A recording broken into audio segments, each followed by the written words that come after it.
अस्सलाम वालेकुम। Welcome to my channel pharmacology made easy. आज के लेक्चर में हम जो है तो अगला टॉपिक स्टार्ट करेंगे जो है ड्रग्स के बारे में। ड्रग्स क्या होती हैं, इसके अलावा दूसरी और छोटी छोटी टर्मिनोलॉजीज़ हैं जिन्हें समझना ज़रूरी है, वो पढ़ेंगे। और एंड पे हम क्लिनिकल ट्रायल्स को भी स्टडी करेंगे कि उसकी फेजेस कैसे होगी। तो जी स्टार्ट लेते हैं अभी ड्रग्स के साथ। So what are drugs? Drugs are those chemical compounds, कोई भी केमिकल कंपाउंड चाहे वो नेचुरल या कुदरती जरिए से लिया गया हो या फिर हमारे पास वो केमिकली लैब में प्रिपेयर हो सिंथेटिक हो, बट कोई भी कंपाउंड जो कि बॉडी में किसी बीमारी को इलाज के लिए इस्तेमाल हो रहा हो, किसी बीमारी की तशखीस के लिए इस्तेमाल हो रहा हो या किसी बीमारी से हिफाजत के लिए इस्तेमाल हो रहा हो।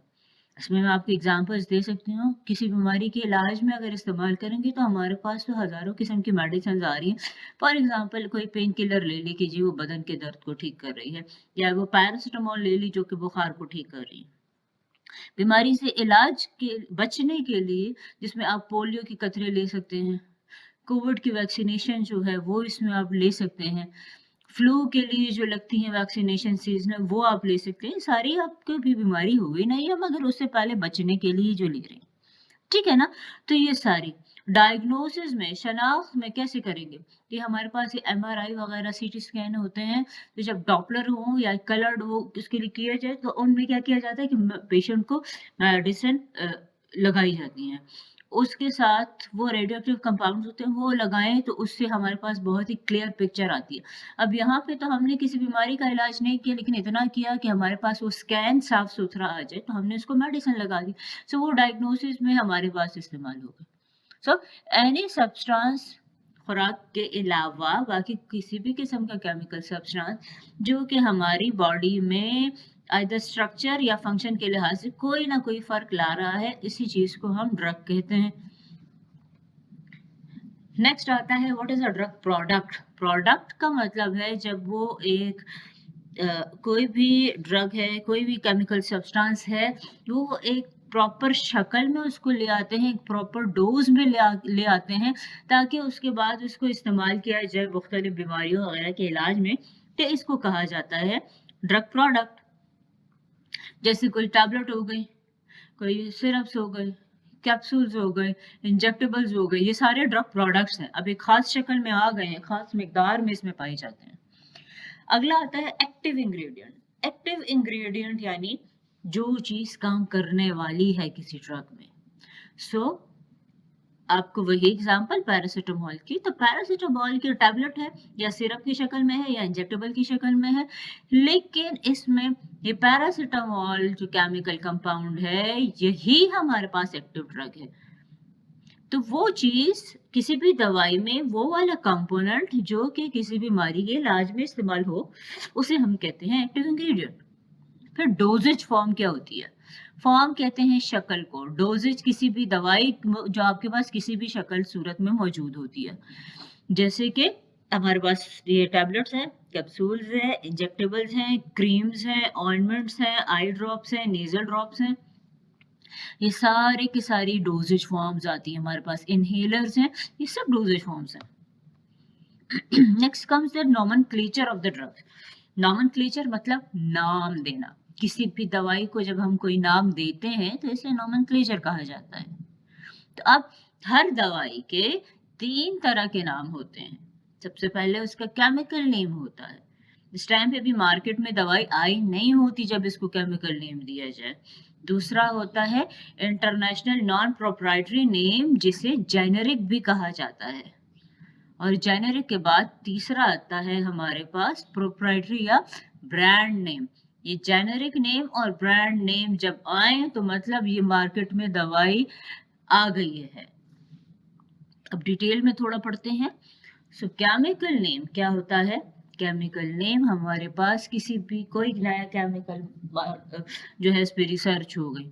अब वो नया केमिकल जो है वो किसी चीज़ के इलाज में इस्तेमाल हो रहा है, उसके कोई ना कोई इफ़ेक्ट्स हैं, तो क्या किया जाता है हमारे आईयूपैक्स सिस्टम जो है उसमें इसको एक प्रॉपर केमिकल स्ट्रक्चर के लिहाज से एक नाम दे दिया जाता है। इसे केमिकल नेम कहा जाता है। अब ये केमिकल नेम जो है ना, इसका केमिस्ट के साथ और जो रिसर्चर्स हैं सिर्फ उनके साथ ताल्लुक है, वो इसको इसके केमिकल नेम से किसी भी चीज़ को पहचानेंगे। बाकी मार्केट में या हमारे जो हेल्थ केयर प्रोफेशनल्स हैं, वो लोग केमिकल नेम के साथ ड्रग्स को नहीं पहचानते और ना ही मार्केट में केमिकल नेम के साथ ड्रग्स मौजूद होती हैं। ये सिर्फ और सिर्फ हमारे पास जो रिसर्चर्स हैं और जो केमिस्ट हैं, केमिस्ट मतलब जिन्होंने इस पे स्टडीज़ करनी होती हैं, वो लोग।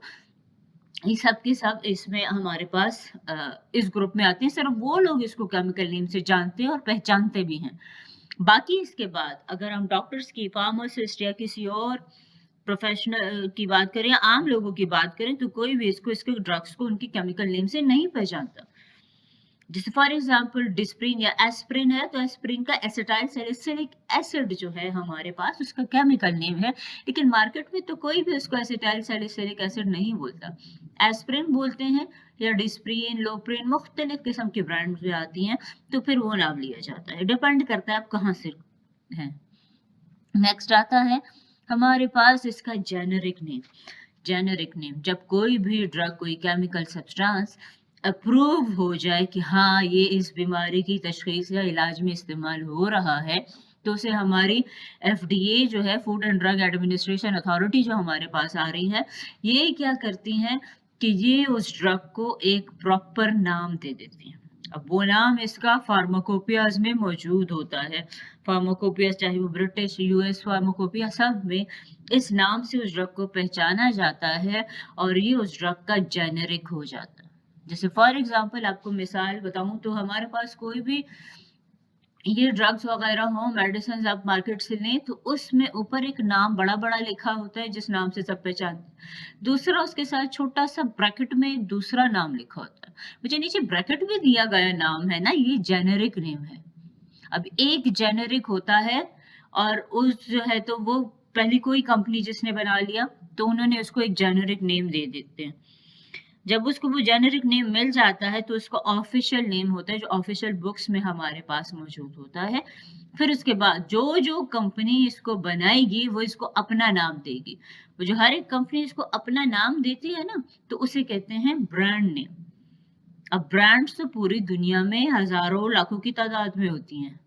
जैसे फॉर एग्जांपल यही एक एसिटाइल सैलिसिलिक एसिड या जिसको एस्प्रिन कहते हैं, उसकी हमारे पास हर मुल्क में कितनी इंडस्ट्रीज हैं और हर इंडस्ट्री अपने हिसाब से बना रही है, और जो फिर उनके हिसाब से हो अपनी अपनी बना के ना, तो अपनी एक शनाख्त देने के लिए कि हाँ ये इस कंपनी की है, तो अपना एक ब्रांड नेम उसको दे देती है, तो हम उस ब्रांड नेम से फिर उनको पहचानते हैं।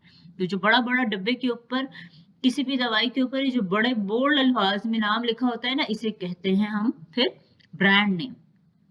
ओके, नेक्स्ट आता है, ये देखिए यहाँ पे इसकी एक एग्जांपल भी हमारे पास है।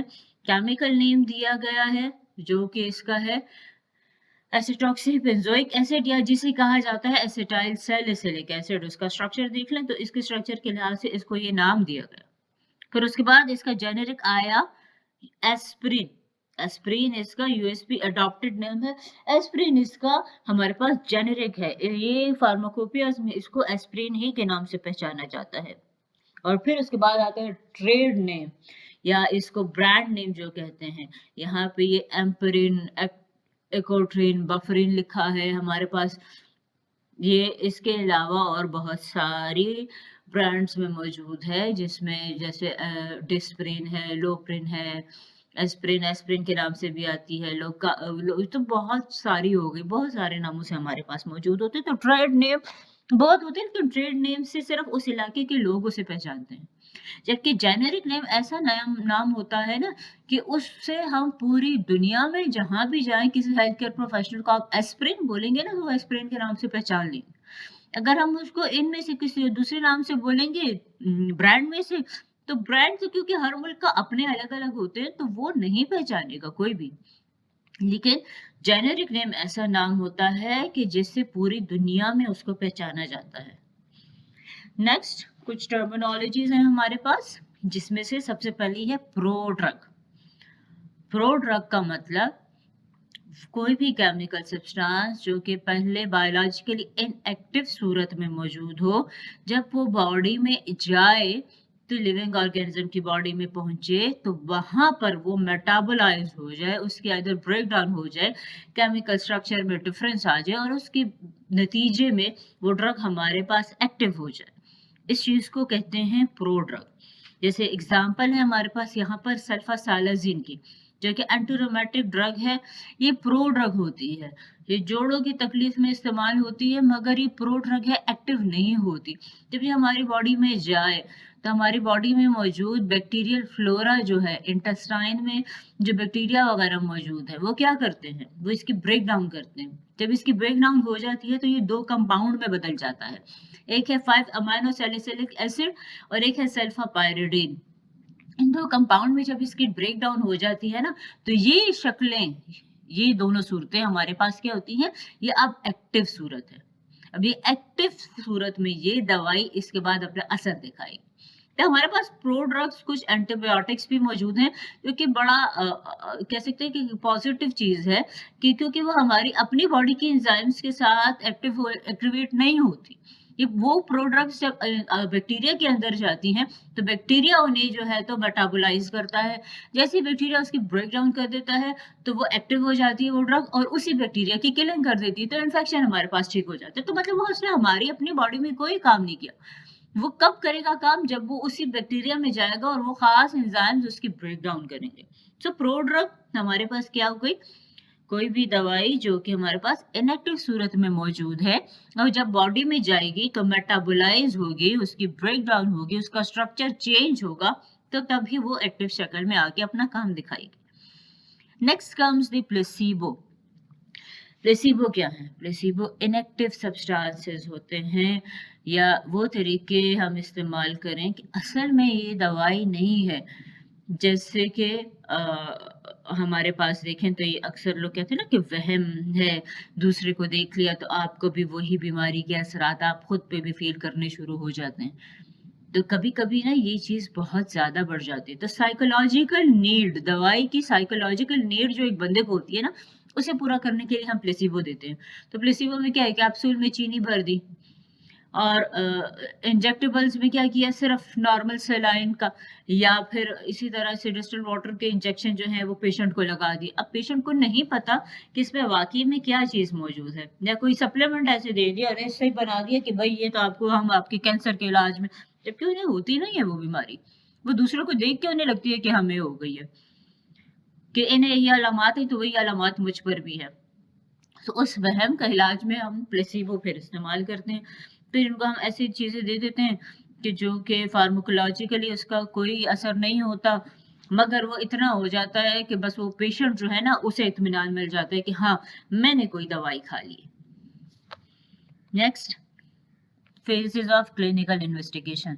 कोई भी ड्रग जो इस पे रिसर्च हो जाए और उसके बाद वो मार्केट में आके अवेलेबल हो, इस सब में क्या होता है, हमारे पास इस पे क्लिनिकल ट्रायल्स किए जाते हैं। जब इंसानों पे हमारे पास क्या किया जाए, तजुर्बे किए जाए, देखा जाए कि क्या इसकी सेफ्टी प्रोफाइल क्या है, कितनी डोज में ये काम करती है और कितने डोज के बाद इसके टॉक्सिक इफेक्ट आने शुरू हो जाते हैं और क्या टॉक्सिक इफेक्ट होते हैं। तो ये सारी चीज़ हम क्लिनिकल ट्रायल में रिसर्च के ज़रिए करते हैं, पेशेंट्स पे करके, ट्रायल्स करके। तो 4 ट्रायल्स होती है हमारे पास, 4 फेजेज़ होती हैं, जिसमें फेज़ 1, फेज़ 2, फेज़ 3 और फेज़ 4 आता है।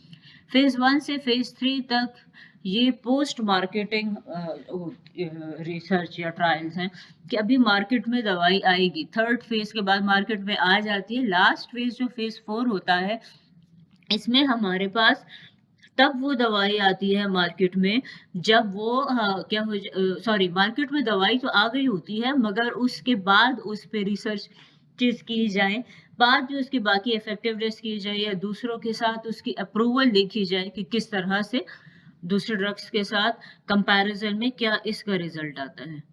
मैं आपको ये डायग्राम के ज़रिए बताती हूँ, थोड़ा ज़्यादा आसान हो जाएगा। कोई भी ड्रग है फेज़ 1 में, उसके सबसे पहले क्या देखेंगे, एक तो किया जाता बड़ी छोटी तादाद पे है, दूसरा यंग एडल्ट्स पे करते हैं, ठीक है ना? यंग एज के 18-20 साल से लेकर 40-45 साल तक की उम्र के जवान मर्दों में हमारे पास फेज़ 1 ट्रायल्स किए जाते हैं, जिसमें हम उसका सेफ्टी प्रोफाइल देखते हैं, और ये देखते हैं कि बेहतर अच्छी डोज हमारे पास क्या होगी जो हमारे पास एक सेफ इफेक्ट प्रोड्यूस कर दे, टॉक्सिक इफेक्ट्स की तरफ ना जाए। जब फर्स्ट फेज को ये क्लियर कर जाए तो हम फिर जाते हैं फेज 2 में।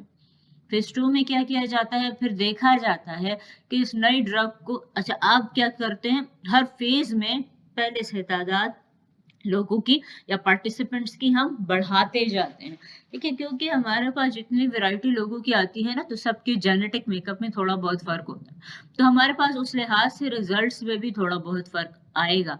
तो हम क्या करते हैं, हम देखते हैं, अब आहिस्ता करके 100 से थोड़ी ज्यादा कर दी तादाद, 100 फेज 2 में 100 से ऊपर हो गए हैं। अब इसमें क्या देखते हैं, इसमें देखते हैं कि जो नई ड्रग की ट्रीटमेंट हमने स्टार्ट की है पेशेंट्स में, उसको रिकॉर्ड करेंगे, उसको एनालाइज करेंगे, देखेंगे कि कितने डोज पे हमारे पास ये इफेक्टिव रही और कितने डोज पे हमारे पास इसके टॉक्सिक इफेक्ट आ गए। अच्छा, किस तरह के टॉक्सिक इफेक्ट्स हैं, ये सारी स्टडी भी उसमें होगी। इसके बाद जब उस फेज को भी क्लियर कर लिया जाए तो थर्ड फेज आता है, दैट इज फेज 3। फेज 3 में तादाद बहुत बढ़ा दी जाती है, ओवर हंड्रेड्स, बहुत ऊपर चले जाते हैं, जिसमें हम फिर देखते हैं कि भाई अच्छा, इसको प्लेसिबो के साथ भी इसका कंपैरिजन करके देख लिया जाता है, और जो भी इसमें सारी इफेक्टिवनेस, इसके थेरेप्यूटिक इफेक्ट्स, इसके साइड इफेक्ट्स, ये सारी चीजें रिकॉर्ड करके तो एफडीए को अप्रूवल के लिए भेज दिया जाता है। जब ये ड्रग हमारे पास अप्रूव हो जाती है, थर्ड फेज से गुजर जाएगी तो सारे रिपोर्ट्स जाएंगे, ठीक है, और उस पे हमारे पास क्या है, इसकी अप्रूवल मिलेगा, इसको नाम भी दे दिया जाता है और इसकी अप्रूवल भी हो जाती है।